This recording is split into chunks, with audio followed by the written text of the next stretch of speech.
Gaisma ir visas dzīves eksistences pamats, jo tā ir enerģijas avots zaļo augu fotosintēzei.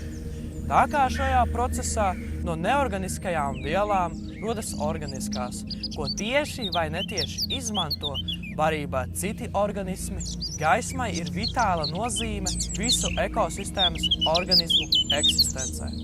Dažādu organismu dzīvē nozīme ne tikai gaismas intensitātei, bet arī viļņu garumam un apgaismojuma lielumam. Gaismai ir galvenā nozīme augu un dzīvnieku orientācijā, laikā un telpā. Dienas un nakts garuma maiņa, fotoperiodiskums, ir signāls, kas brīdina par sezonas maiņu. Latvijas geogrāfiskajos apstākļos dienas saīsinādamies un nakts pagarināšanās signalizē par rudens tuvošanos. Tās ietekmē daudzgadīgajiem augiem izmainās šūnu vielmaiņa un šūnās uzkrājas vielas, kas nodrošina pārziemošanu. Ja šis process augam tiek traucēts, tie var nosalt. Dzīvniekam fotoperiodiskuma normālās gaitas izjaukšana rada traucējumus vairošanās procesā, migrēšanās.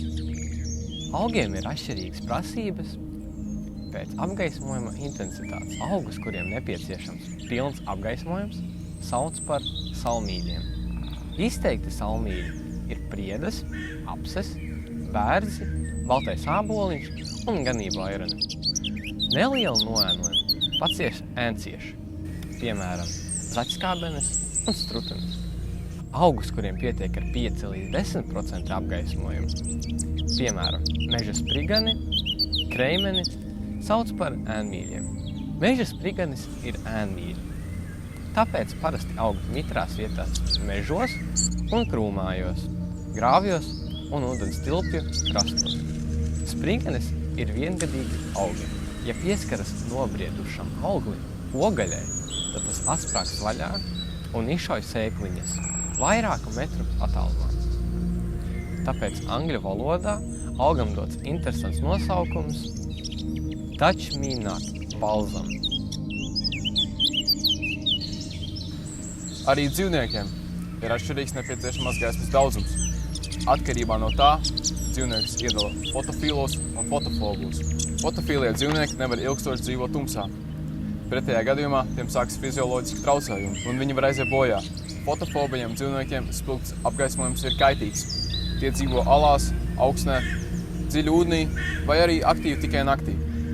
Piemēram, pūces.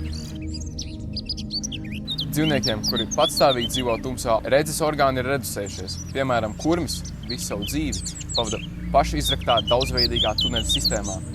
Kurmim ir ļoti mazas acis, apņemtas ar nekustīgiem 0,5 līdz 1 mm gariem plakstiņiem. Kurmiem ir ļoti labi attīstīta oža un tausta.